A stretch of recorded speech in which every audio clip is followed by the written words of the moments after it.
Welcome to Morningstar. Investing in palm oil companies can be a controversial topic due to the industry's link to environmentally unfriendly practices, with palm oil cultivation being associated with deforestation, land erosion, and greenhouse gas emissions. However, it could also present opportunities for positive change.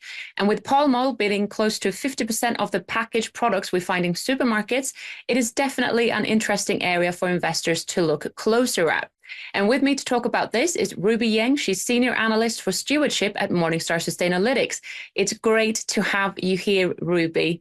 So let's just start off with the fact that I think that investors' minds quickly turn to negative places when palm oil is being mentioned. What is your take on the industry and its challenges? Yes. So first, I'd like to highlight the importance of palm oil industry.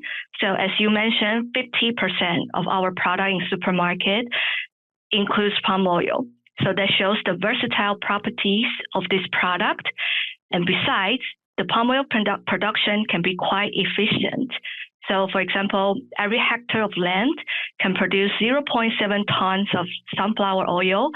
The same land can produce 5 times more palm oil. So that is to say, palm oil production can be quite sustainable and efficient if we manage the risk properly. And undeniably, indeed, in the past decades, palm oil industry has been quite scrutinized by various stakeholders, for example, NGO, academia, civil groups, and other responsible investors. And the main reason is because the palm oil production can be quite associated or have the high tendency to some adverse environmental and social impact. For example, deforestation, which also associated to biodiversity loss and negative impact change. And from social side, there were some forced labor finding and also poor working condition across the supply chain. So in a nutshell, palm oil production can be sustainable and efficient only if we have robust strategy and management in place across the supply chain. And Indonesia and Malaysia make up over 85% of global supply of palm oil. And I know that you have been to this part of the world to visit some of these companies. And while you were there, could you see a willingness to change into more sustainable practice? Yes, definitely. So earlier this year, I spent maybe a week and a half in Malaysia and Singapore to visit some palm oil company and its plantation, and also related NGO together with some of our investors. So we do see there are some improvement across the landscape. And not just me saying this, but also according to some other research institute, we do see, for example, the Malaysian primary forest laws has been in historical law, and there has been some improvement also on the forced labor front. So overall, we do see improvements across the landscape. And maybe also a bit about the engagement trip that I had earlier this year. So the purpose of this trip, not only to really build the trust and relationship with the palm oil company that we already engaged with, but also to really understand like what kind of trend, opportunity, challenges they're currently facing in this industry. Yes. So can you name some examples of good practices that you have witnessed? Yes.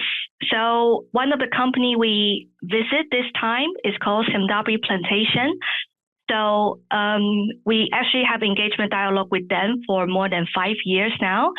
And we do see there are some improvement across environment, social, and governance aspects across the 5 years. So just to name some example, I think early last year, U.S. have lifted a ban on its product because of those forced labor findings. So that is to say, Semdabri Plantation, they have improved a lot in terms of their labor practice across supply chain and also the labor condition. So that also means Semdabri Plantation will be able to import their product again to the U.S. market. And another thing I want to mention is at the end of last year, they also have their climate target be verified by Science-Based Target Initiative. So that also means it's quite a big milestone for their climate journey. And their climate target now are not only science-based, but also considering the forest, land, and agriculture related guidance from Science-Based Target Initiative. So they are well on the right track to 1.5 degree by 2050. So for investors then, what would you say is the most important thing for investors to be mindful of when investing in palm oil companies? Yes. So for investors, for sure, they need to identify and make sure the company will be able to manage their material ESG risk. So how to do it? For sure, you can look into their public disclosure to see whether they have robust strategy and commitment in place and how they can ensure like they monitor their performance correctly and working on the right track to realize their commitment. And secondly, if investors still have concern, doubt about the company performance, for sure they can have established like a transparent dialogue with the company to really just show the company like, hey, as an investor, we care about this issue and we want you to address the issue properly.